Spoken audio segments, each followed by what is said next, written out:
자, 이번에 이제 조금 더 들어가 보자고요. 일단 대체 가수하고 대체 깎아는 일단 다른 것이다, 다른 논점이다라는 거 구별을 할 수 있어야 돼요. 자, 이번에는 보완관계예요. 보완관계. 보완관계는 맛등을 보완하기 위해서 서로 결합되어서 소비되는 재화입니다. 대표적인 게 국민결합 있죠. 치킨과 맥주, 치맥, 소주와 맥주, 소매. 이쪽이 더 국민결합이죠, 이게. 우리들에게는. 소맥. 이런 것들이 지금 맛을 보완하기 위해서 서로 결합을 하는데, 여기에 포인트는 뭐예요? 대체 관계는 항상 포인트가 어떤 걸 선택하느냐 문제고, 보완 관계는 이게 포인트란 말이에요. 결합. 함께 소비한다는 거. 함께 소비한다는 거. 그러니까 이런 식으로 이런 식으로 문제는 안 나오지만 이게 이제 경제학의 문제예요. 치킨과 맥주가 보완 관계입니다. 그러면 결합을 한다는 거야. 결합. 그러면 결합을 한다는 거니까 결국 치킨의 소비가 는다. 그러면 치킨의 소비를 늘리는 거죠. 그러면 같이 먹는 맥주의 소비도 늘어나는 거예요. 이게 보완 관계의 포인트예요. 결합을 해서 먹으니까 소비가 같이 올라가고 같이 떨어지는 거야. 여기도 보세요. 치킨의 소비가 감소합니다. 그러면 치킨의 소비가 주는 거죠. 그러면 함께 먹는 맥주의 소비도 줄어들어야 될 거 아니에요. 결합을 해서 먹으니까. 이게 이해 포인트란 말이에요. 이해. 자, 그런데 우리 시험은 항상 가수로 나온다고. 이번에도 보완, 가수. 이게 우리 시험에 10번 나오면 9번이에요. 그러면 이것도 이해는 결합이라는 걸 떠올려야 돼. 결합. 즉, 치킨의 가격이 상승하면 치킨의 소비가 어떻게 돼요? 가격이 올랐으니까. 치킨의 소비는 주는 거예요. 그러면 같이 먹는 뭐도? 맥주의 소비도 주는 거예요. 그래서. 그 다음에 치킨의 가격이 하락하면 치킨의 소비가 늘어. 치킨의 소비가 느니까 함께 먹는 맥주의 소비도 느는 거고. 근데 시험장에서 이렇게 풀 수는 없다 이런 말이에요. 그래서 보완, 가수가 나오면 얘는 비읍자, 보완에는 비읍자가 들어가 있으니까 반대로 따라갑니다. 이렇게 암기를 하고 있는 거죠. 자, 그럼 보셔. 이게 이제 시험에 나오는 표현인데 대부분 특징이 이렇게 되어 있단 말이에요. 뭐만 탁 참느냐 그러면 대체라는 문구가 나와. 그러면 대체 가수를 찾아. 아니나 다를까 항상 가수야. 가수. 대부분 저는 이해를 위해서 소비라고 적어져 있지만 시험은 수요라고 나온다고. 대체 가수. 그래서 대체 가수는 항상 어떻게 움직인다? 따라서 움직인단 말이에요. 그러니까 상승합니다. 상승, 증가라고 되어 있으면 옳은 지문 이렇게만 하고 오면 된다고. OX니까. 그 다음에 보완이 나와도 가수가 나와요. 보완, 가수 이렇게. 보완, 가수. 그럼 보완, 가수는 보완이라는 게 들어가 있으니까 반대로 간다 이런 말이에요. 그러니까 상승을 하게 되면 반대로 하락해야지 하락. 감소라고 되어 있으면 옳은 지문입니다. 이렇게만 해오면 돼요. 그래서 대체 가수, 보완 가수는 반드시 기억을 해줘야 돼. 자, 그런데 여기 봐요. 자, 여기에요. 자, 수요의 증가 감소를 딱 구별하는데 하나에 다를까 이게 대체가 나온다고. 대체. 그리고 대체 가수가 100%야. 가수가. 우리 시험 19번은. 그러면 대체라는 게 나오니까 따라서 그냥 움직이면 되는 거예요. 상승입니다. 그러면 둘 중에 올라가는 증가를 이렇게 해줘야죠. 그러니까 요리 짝대기가 가면 되는 거죠. 그리고 보완 관계가 나와도 보완 가수가 나와. 가격, 수요. 그런데 보완은 항상 반대로 작동하니까 하락입니다. 그러면 반대로 올라가야죠. 그러니까 증가. 얘도 역시 이렇게 짝대기가 가야 된다 이런 거예요. 그러니까 가장 편한 방법이 대체 가수, 보완 가수 눈에 잘 보여. 의도적으로 찾으면. 그러면 이렇게만 대체 가수는 따라서 가는 거고 보완 가수는 반대로 작동을 하는 거고 딱 이렇게만 기억해 주면 되는 거예요. 자, 그럼 보셔. 자, 7번 문제라고 돼 있죠. 7번 문제라고. 자, 이게 저번 주 7번 문제요. 1번 같은 기출지문이 나오면 누구든지 다 찾아. 소득이 증가했을 때 수요가 어떻게 됩니까? 가격 이외의 요인을 주고 소비가 늡니까 줍니까? 그러니까 논점 2번이야. 수요의 증가 감소를 찾으라는 거죠. 그럼 소득이 늘면 땡큐니까 소비가 늡니다. 논점 더 정확히 말할 수 있고 정답도 정확히 옳은 지문인지 이렇게 말할 수 있단 말이에요. 이 문제가 문제야. 이 문제가. 소득이 증가할 때 주택의 가격이 어떻게 됩니까? 그럼 이걸 어떻게 풀어야 되느냐? 안 떠올라. 자, 그러니까 항상 논점이 이런 거예요. 자, 그러니까 제가 항상 하는 게 이런 거예요. 기본 개념이 아니야. 기본 개념, 뭐 수요량의 변화, 수요의 법칙, 수요 이런 기본 개념이 아니에요. 그리고 균형의 변화도 아니야. 이게 왜 균형의 변화가 아니야? 네 가지 규칙을 묻는 게 아니라는 거예요. 네 가지 규칙. 네 가지 규칙은 수요의 증가, 감소, 공급의 증가, 감소라는 이 네 가지 표현이 있어야죠. 그런데 조금 이따 하겠습니다. 네 가지 규칙이 아니야. 그러면 아무 생각 없이 뭐만 결정해 준다는 거야. 두 번째 유형이야. 그러니까 내가 논점을 파악을 잘 못하겠습니다. 그러면 무조건 소비의 증가, 감소만 결정해 달라는 거야. 그러니까 뭔지 모르지만 이거 어떻게 풀어야 되지? 뭔지 모르겠으면 소득이 늘 때 소비가 증가하는지 감소하는지만 구분을 해. 그러면 소득이 늘었으니까 땡큐 하면서 소비가 늘 거 아니에요? 그러면 이렇게 결정을 해놓고 뒷문장을 추정하는 거야. 야, 소비가 늘었잖아.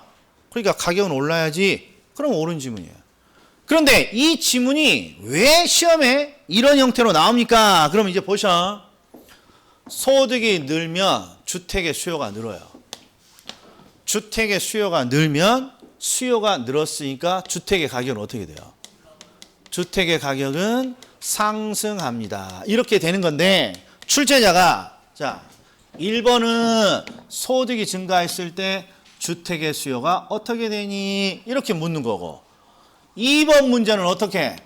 소득이 늘었을 때 요걸 생략하고 요렇게 지금 묻는 거란 말이에요. 이렇게. 요렇게. 그러니까 둘은 똑같은 지문이야.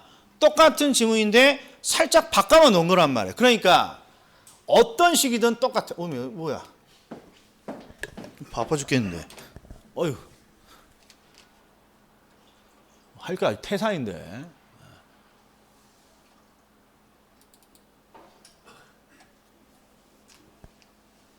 아유, 죄송해요.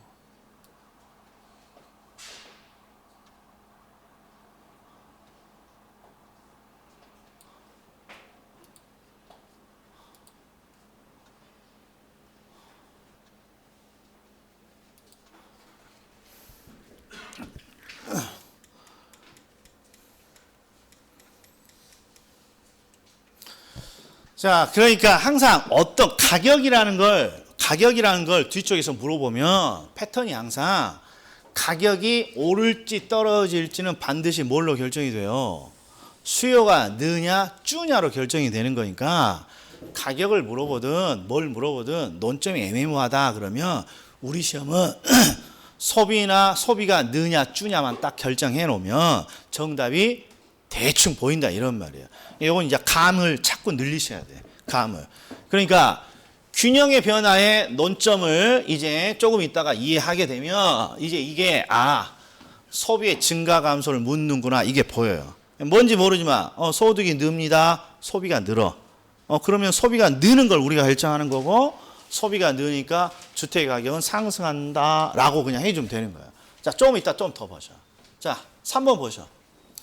3번 보셔. 이것도 지금 뭐야? 뒤쪽에 뭔 가격을 묻고 있어. 가격을 묻고 있어. 그러면 가격을 묻습니다. 그러면 가격이 오를지 떨어질지는 뭘로 결정이 되는 거예요? 항상. 자, 지금 뭔지 모르지만 이걸 지금 몰라.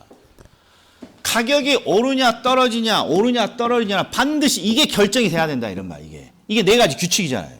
수요가 느냐 쭈냐가 결정이 돼야 가격의 변화가 결정이 되는 거란 말이에요. 공급이 느냐 쭈냐가 결정이 돼야 가격이 결정이 되고. 그러니까 제 말은 우리가 가장 어려워하는 형태가 이런 형태란 말이에요. 이렇게. 소득의 증가를 주고 가격이 오르냐 떨어지냐를 물어봐. 그러면 가격이 오르냐 떨어지냐 직접 알 수 없어. 반드시 수요라면 수요의 증가인지 감소인지가 결정이 돼야 돼. 수요가 늘면 가격은 오르는 거고 수요가 감소하면 가격은 떨어지는 거란 말이에요. 그러니까 이것도 마찬가지야. 건축 기술의 발전이 공급을 늘리느냐 줄이느냐 이건 쉬워. 땡큐, 노 땡큐를 우리가 항상 찾아왔으니까. 근데 요게 나오면 당황을 해. 가격이 어떻게 되냐고 물어보면. 그러면 가격이 어떻게 될지는 뭘로 결정이 된다는 거야, 항상. 공급이 느냐, 줄느냐가 결정이 돼야 애가 결정이 되는 거라고. 공급이 늘면 가격은 어떻게 하락하는 거고, 공급이 감소하면 가격은 올라가는 거니까. 그래서 아무 생각 없이 공급의 증가 감소를 먼저 결정하는 거예요. 그러면 공급자 입장에서 건축, 기술이 발전했어요. 땡큐야. 공급의 증가야. 그러니까 가격은 하락해야 되겠구나. 이게 틀린 거란 말이에요. 그러니까 가격이라는 문구가 있으면 뒤쪽에 항상 가격이 오를지 떨어질지는 그 전제로 뭐가 결정이 돼야 된다. 증가 감소가 결정이 돼야 된단 말이에요. 그러니까 결국 이 문제도 논점은 2번. 증가 감소를 찾는 문제라고 지금 설명을 하고 있는 거예요, 제가. 그 다음에 4번 딱 보셔. 딱 보여. 대체 가수가 아니야. 이런 게 하나씩 섞여 있다 이런 말이에요. 대체 가수가 아니라 대체 깎아야. 그럼 뭐가 떠올라야 됩니까? 비슷한 제안은 그냥 가격이 비슷해지겠지. 그래서 상승이야? 맞았어. 그냥 이렇게 결정하면 돼. 이건 다른 걸 논점을 찾지 말고 요 요령으로 찾으시라는 거야. 상승이면 상승 이렇게 하면 되는 거야. 그 다음에 5번에 보세요. 건축에 들어가는 원자재 가격의 상승은 원인을 줬어. 근데 뒤쪽에 가격이 어떻게 됩니까? 그러면 가격은 항상 뭐가 결정이 돼야 된다고? 증가 감소가 결정이 돼야 된다고. 여기는 공급이니까 건축이니까 공급이죠. 공급이 늘 것이냐 줄 것이냐 결정이 돼야 돼요. 건축에 들어가는 원자재 가격이 상승했으니까 노 땡큐. 공급은 상승하는 거죠. 그러니까 공급은 상승이란다. 공급은 감소하는 거죠. 그러니까 가격은 상승합니다. 이렇게 되는 거예요. 그래서 기본적으로 우리는 뭘 알고 있어야 되냐. 4가지 규칙을 암기하고 있지 않으면 문제가 하나도 안 풀린다 이런 말이에요. 그래서 마지막 3번째 논점이 순서대로는 마지막에 이렇게 들어가 있지만 결국 얘가 기본 개념을 빼면 이 2개는 연관되어 있다 이런 말이에요. 그래서 이제 4가지 규칙을 본다 이런 말이에요. 4가지 규칙. 자, 그러면 첫 번째 이제 22페이지가 4가지 규칙이라고 되어 있는데 이 4가지 규칙은 원래 그래프로 설명하는 거예요. 그래프로. 예를 들어서 보세요. 이 증가 감소는 항상 가격 이외의 요인의 변화로 만들어지는 거고 가격 이외의 요인에 의해서 증가 감소가 결정이 되면 이렇게 균형이 변한단 말이에요. 그런데 왜 22페이지에 우리 그래프의 시작이 항상 뭘로 시작해요? 이걸로 시작하잖아요. 가격 이외의 요인. 왜 그러냐 그러면 이렇게 되는 거야. 자, 이게 내가 알고 있는 수요와 공급 모형이에요. 이렇게. 그리고 균형은 여긴데 뭔가 요 균형점이 바뀌는 과정이 만들어지려면 반드시 어떤 게 있어야 됩니까? 그러면 곡선 자체가 우측이나 좌측으로 이동해야만 균형이 바뀌는 거예요. 그러니까 이 균형의 변화는 항상 뭘로 시작하는 거예요? 그래서 이걸로 시작하는 거예요. 가격 이외의 요인으로 소비나 공급이 바뀌면 곡선 자체가 이동을 해요. 그러면 균형이 바뀌는 거예요. 그리고 이 균형이 어떻게 바뀔지를 설명하고 있는 게 4가지 규칙이에요. 근데 이 4가지 규칙은 경제학의 구구법이야. 우리가 수학에서 구구법을 암기하듯이 얘는 경제학에서 구구법처럼 취급되는 거니까 반드시 뭘 암기를 하고 있어야 된다 이런 말이에요. 그래야 문제가 풀리는 거란 말이에요. 이게 구구법처럼 취급되는 거니까. 자, 그런데 이 4가지 규칙을 암기할 때 첫 번째 균형에는 가격도 있고 거래량이 있는데 거래량은 연구할 필요가 있다 없다? 없다라는 거야. 암기할 필요도 없고. 왜? 이 문구를 그대로 따라가는 거니까. 증가 감소를 그대로 따라가니까 할 필요 없다 이런 말이에요. 자, 그리고 우리가 소비자다 보니까 소비에 의해서 가격이 어떻게 바뀌는지는 익숙해. 소비가 늘면 가격은 상승합니다. 근데 이게 피부로 잘 안 와닿아. 그럼 뭘로 바꾸라 그랬어요, 제가? 내가 아주 관심이 큰 아파트로 바꾸라 그랬어. 아파트의 소비가 늡니다. 그러면 너무 상식이야. 아파트 가격 오르겠구만.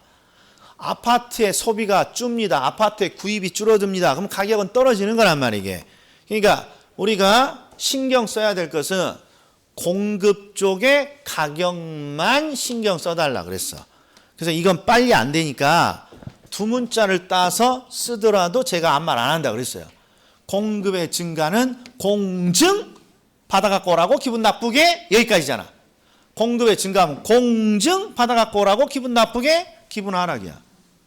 공급의 감소는 공감 때려줬어요. 기분 좋게 업이고 상승이고. 공감 나오면 기분 상승이고 공증 나오면 기분 나쁜 애 하락이고. 이렇게라도 하시라 그랬단 말이에요. 그래서 이게 기본적으로 암기가 들어가야 된단 말이에요. 자, 그래서 이제 제가 하는 거야. 네 가지 규칙을 묻는 문제는 반드시 어떤 문구가 들어가냐. 이 문구가 들어간다고. 이 문구가. 자, 예를 들어서 오른쪽에 있는 기출 문제인데 기출 질문인데 보세요. 시작이 뭘로 시작해요? 뭔지 모르지만 수요의 증가 이렇게 시작해. 그러면 네 가지 규칙을 묻는 거야. 네 가지 규칙. 그러니까 수요의 증가, 수요의 감소, 공급의 증가, 공급의 감소 이런 문구가 보이면 네 가지 규칙이야. 그래서 네 가지 규칙은 누구든지 논점을 구분을 해. 그러니까 시험이 항상 요런 게 문제란 말이야. 이런 게 조금 전에 했던 거. 자, 2번을 딱 보면 논점이 세 가지야. 1번은 기본 개념, 2번은 증가 감소, 3번은 네 가지 규칙을 묻는 건데, 자, 2번은 네 가지 규칙을 물어요, 안 물어요? 네 가지 규칙이 아니야. 네 가지 규칙은 항상 수요의 증가 감소, 공급의 증가 감소라는 표현이 있어야 되니까. 그러니까 결국 요놈이 아니란 말이야. 이게 네 가지 규칙이 아니야. 그럼 뭘로 풀면 돼? 그래서 증가 감소의 문제란 말이야. 이게 증가 감소의 문제. 그래서 아무 생각 없이 기본 개념이 아니고 네 가지 규칙을 묻는 문제가 아닙니다. 그러면 어떤 걸 물어보든 나는 뭐만 결정해줘?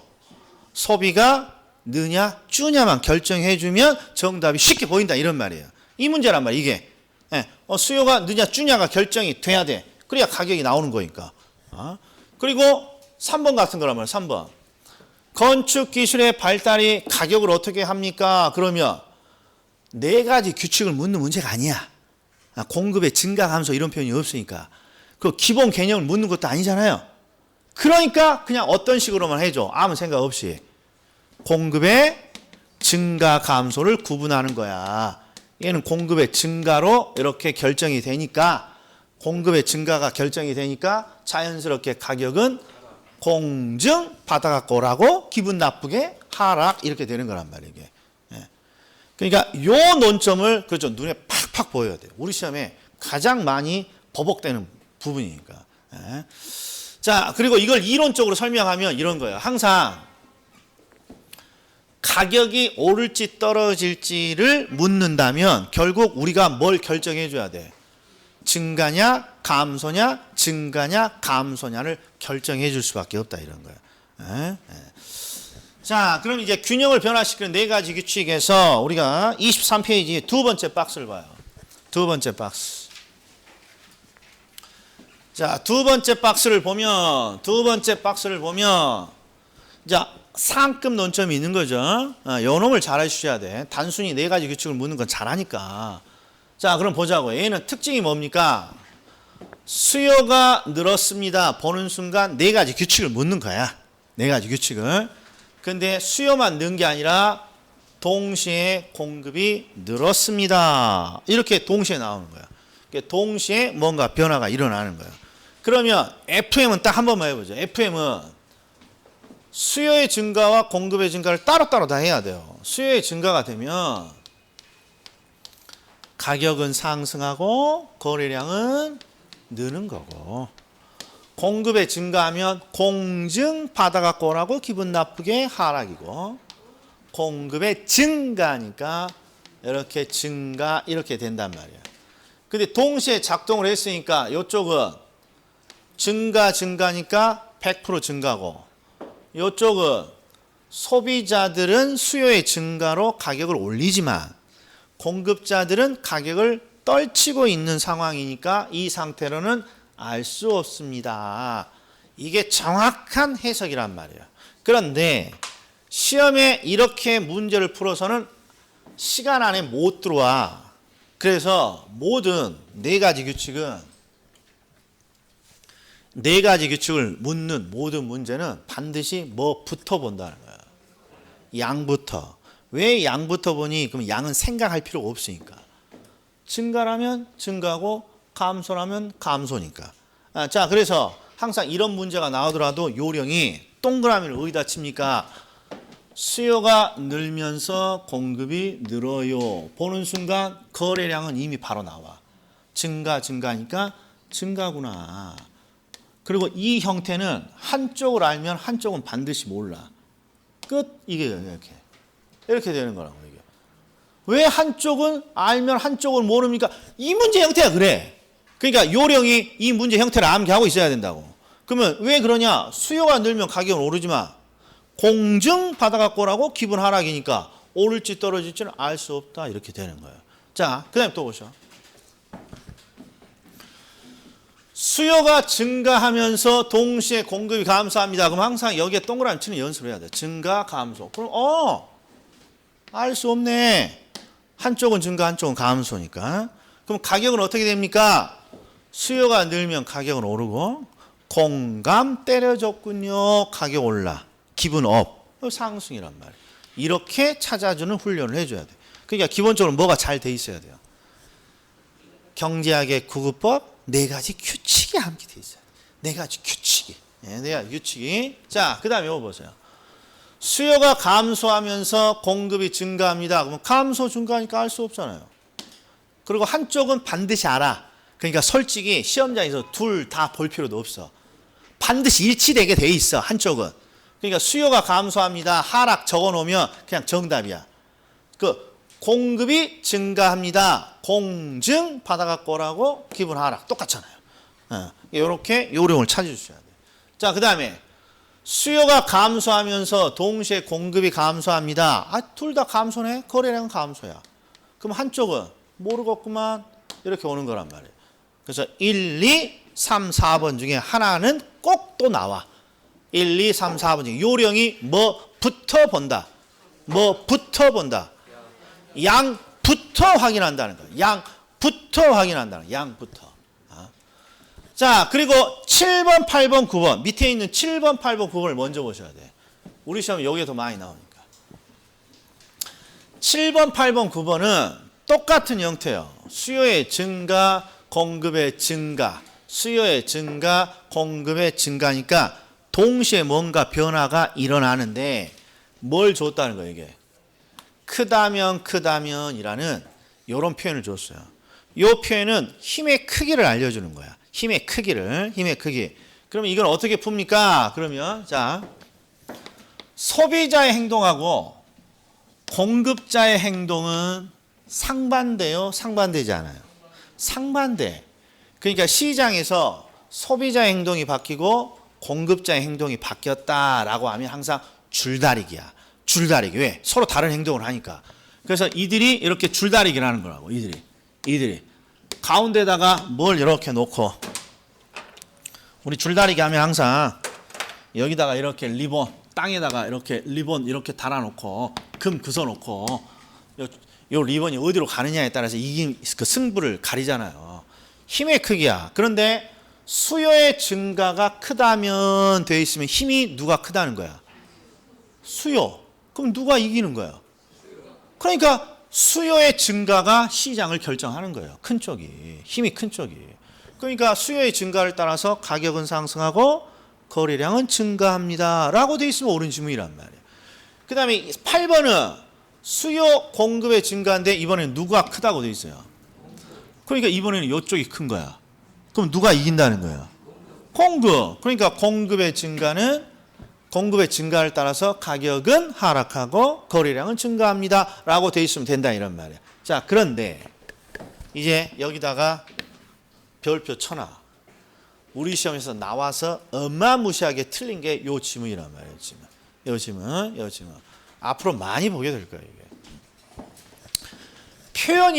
표현이 크다면을 준다. 크다, 어느 쪽이 크다. 즉, 수요가 크다, 공급이 크다. 이런 표현을 준 게 아니라, 동일하다면, 이렇게 줬단 말이야. 동일하다. 자, 지금 수요의 증가, 공급의 증가니까 이 세 가지는 전부 다 똑같은 표현이에요. 수요가 늘었고 공급이 는 상황, 이 세 가지는 다. 근데 표현이 이쪽은 수요가 크다면 되어 있고 이쪽은 공급이 크다면 되어 있고 여기는 수요와 공급의 증가폭이 동일하다면 이렇게 되어 있다고. 그러면 뭐가 동일하다는 거예요? 힘이 동일하다는 거예요.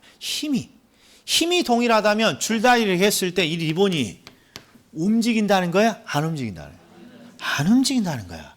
그러니까 뒤쪽은 반드시 어떤 문구가 있어야 됩니까? 이 문구가 있어야 돼. 불변이다라는 게. 근데 여기다 꼭 어떤 걸 넣습니까? 알 수 없다를 준다고. 알 수 없는 게 아니야.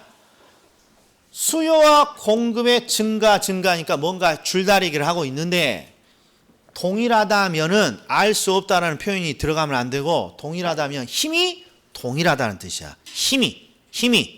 그러니까 여기서 힘이 동일합니다. 그러면 절대 변하지 않는 거죠. 그러니까 이런 형태는 반드시 리본의 변화가 움직임이 없다. 불변이다라는 뜻이 있어야 돼. 우리 시험에서 어마무시하게 많이 돼. 어마무시하게. 예. 자, 그 다음에 이제 마지막 심화가 5번, 6번이에요. 5번, 6번. 자, 5번, 6번은 뭘 썼습니까? 그러면 자, 수요가 증가하면서 동시에 공급이 증가했습니다. 라고 돼 있어요. 그러니까 7번, 8번, 9번과는 다른 형태야. 7번, 8번, 9번과는 다른 형태.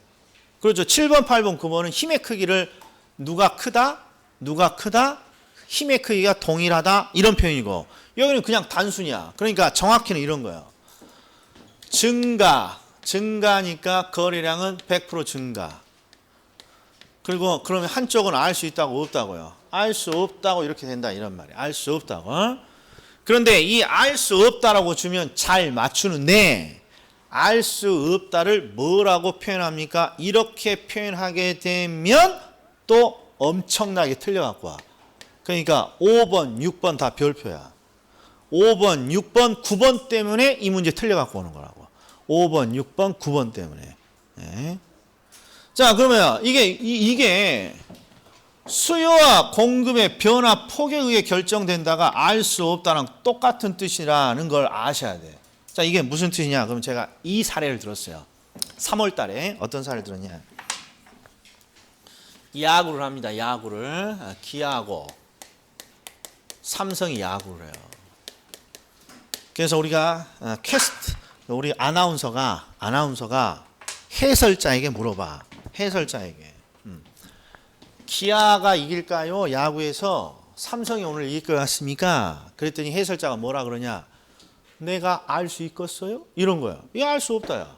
알 수 없다. 그런데 알 수 없다라 그러면 너무 성의 없어 보이잖아요. 그냥 다른 표현을 해주세요. 그랬더니 기아가 이깁니까? 삼성이 이깁니까? 했더니 해설자가 그래요? 둘 중에 잘한 팀이 이기겠죠. 이렇게 말한다고. 이게 이거야. 그러니까 둘 중에 줄다리기를 하면 둘 중에 누가 이깁니까? 그러면 알 수 없어. 해봐야 알죠. 근데 둘 중에 누가 이깁니까? 그러면 둘 중에 힘이 센 팀이 줄다리기에서 이기겠죠. 이게 이거야. 그러니까 수요와 공급의 변화 폭에 의해 결정된다는 거 수요와 공급의 힘에 의해 결정된다는 거야. 수요가 크면요. 수요가 이기고요. 공급이 크면요. 공급이 이기니까 둘 중에 힘의 세기에 의해서 결정이 돼요. 이거 쓸데 있는 표현이에요? 쓸데 없는 표현이에요? 할 수 없다는 표현이에요. 이 뉘앙스를 잘 보셔야 된다고. 수요와 공급의 변화 폭에 의해 결정됩니다. 이 말은 결국 수요와 공급의 힘의 크기로 결정이 돼요. 근데 우리는 힘의 크기를 모르잖아요. 알 수 없다는 뜻이에요. 그러니까 삼성과 기아가 누가 이깁니까? 그러면 힘이 센 놈이 이기겠죠. 이런 뜻이라. 그러니까 이 문구를 잘 기억해 줘야 되죠. 그래서 제가 3월 달에 숙제 내드렸는데 아무도 기억 못해. 어떤 숙제 내드렸던 것 같아요. 누구든지 뭐 물어보면 알 수 없다의 다른 표현인 이걸 써보시라고 했어요. 그래서 내일 비가 올까요? 눈이 올까요? 그러면 수요와 공급의 변화 폭에 의해 결정되겠지. 이렇게 선문답 자꾸 해보시라고 그랬어요. 이게 제일 많이 틀리는 우리 문구니까. 자, 그럼 이거 보세요. 6번. 자, 6번. 마지막으로. 증가, 감소 보는 순간 거래량을 알 수 없죠. 그렇죠. 근데 거래량을 알 수 없다의 다른 표현이 뭡니까? 수요와 공급의 변화의 폭, 힘에 의해 결정됩니다. 이 소리라는 거죠. 수요와 공급의 힘에 의해 결정됩니다. 또는 힘의 크기에 의해 결정됩니다. 이해했다? 이해했다? 이해 못했다? 이해했다. 이해했다. 여기까지가 우리 수요와 공급 이론 다예요. 수요와 공급 이론. 자, 그럼 8번 보셔. 저번 주 수업 자료 8번. 자, 이제부터 이제 번호가 다 틀렸네. 아니, 8번이 아닌데. 하나가 더 있는데? 어?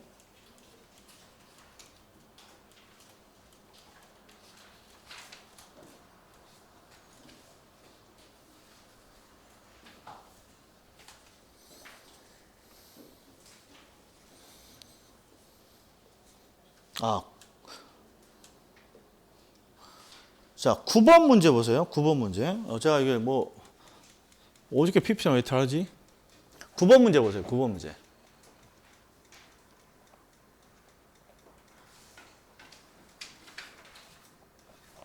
자, 9번 문제 보세요. 9번 문제. 자, 9번 문제 하고 10분 쉴 거예요. 그리고 탄력성 할 거니까, 자, 9번 문제를 봐요. 이 9번 문제가 27의 기출인데요. 진짜 수요와 공급 이론 종합 문제도 아니고 탄력성 종합 문제도 아니고 전체 종합이야. 전체 종합. 그러니까 이제 문제를 한번 보세요. 9번을 딱 보면 이제 이런 문제를 보면 최소한 뭘 할 수 있어야 되냐. 이게 탄력성 논점인지 수요와 공급 이론과 관련된 논점인지부터 확인해야 돼요. 그런데 1번을 딱 봤더니 어떤 문구가 딱 보입니까? 탄력적이다. 그러니까 기본적으로 탄력성 이론이야. 요건 지금 아직 안 했으니까 통과. 자, 2번을 딱 봤더니 수요와 공급 이론이 맞아. 근데 수요와 공급 논점 중에 어떤 논점이에요? 어떤 논점? 제가 원하는 거 세 가지야. 기본 개념이냐? 증가 감소냐? 네 가지 규칙을 묻는 것이냐? 이 셋 중에 하나예요. 지금 9번 문제 보고 있어요? 뭐예요 이게? 기본 개념이잖아요. 이게 눈에 들어와야 된다고. 정답을 맞추냐 안 맞추냐는 나중 문제고 딱 봤더니 기본 개념 중에 뭘 물어보고 있어요? 공급량은 물어보고 있다 이런 거예요. 그러니까 이런 게 보여야 공급량은 유량이고 사전에 계획된 수량이고요. 그런 것이 이제 눈점에 보인다 이런 말이에요. 그럼 이제 3번을 봐요. 3번. 자, 3번 지문. 요 3번 지문은 일단 탄력성 논점은 아닌 것 같아요. 탄력성 이런 게 없으니까. 그럼 이제 수요와 공급 이론인데 이건 논점이 뭐예요? 기본 개념이냐? 증가 감소냐? 기본 개념이냐? 증가 감소냐? 네 가지 규칙이냐? 헷갈려. 이게 정답을 찾고 안 찾고가 중요한 게 아니라 패턴을 분석해야 된다. 자, 일단 쉽게 수요의 증가, 공급의 증가 이런 표현이 있다 없다? 없어. 그러니까 얘는 네 가지 규칙을 묻는 건 아니에요. 그러면 기본 개념이냐 증가 감소냐 하는데 딱 봤더니 가격의 변화에 의한 공급량의 변화. 기본 개념이야. 기본 개념. 이런 걸 빨리 찾아내는 분이 무조건 그렇죠. 이기는 거야. 공급량의 변화라고 바로 되어 있단 말이에요. 이게. 그러니까 공급량의 변화니까 앞은 가격에 의해서 바뀌었군요 라고 나와야 되고 뒤쪽은 곡선 자체가 이동한다고 되어 있어야 돼요. 곡선 내부의 이동이라고 되어 있어야 돼요. 그렇죠. 곡선 내부의 이동인데 곡선 내부의 이동을 곡선상, 곡선 위에서의 이동입니다. 이렇게 되어 있는 거 아니에요. 옳은 질문이죠? 자, 그 다음에 4번, 5번은 딱 보니까 뭐예요? 그렇죠. 탄력성 나왔으니까 탄력성 문제라는 거예요. 그러니까 이런 문제 나오면 진짜 열받는단 말이야. 9번부터 우리가 논점이 6번부터 11번까지 경제론이 총 6개가 되어 있는데 6개 논점을 다 한 문장에다 집어넣어 놨잖아요. 이게. 이런 게 짜증나는 문제. 자, 한 10분 쉬었다. 이번에 짧게 쉴 거예요. 1교시 길게 쉬었으니까 항상 탄력성 이제 논점 들어갈 테니까 또 맑고 깨끗하게 들어오셔야죠. 자, 쉬겠습니다.